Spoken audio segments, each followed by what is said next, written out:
So we're encouraged, we're impressed by the few things he's done. Take, for instance, the ring road.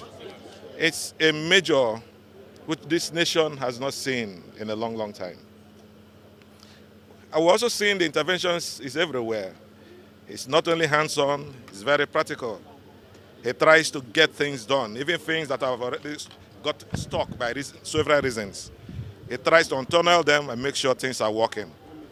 For us, we are encouraged as a people. For us from Oba of Ogba local government, we are also happy that he is there.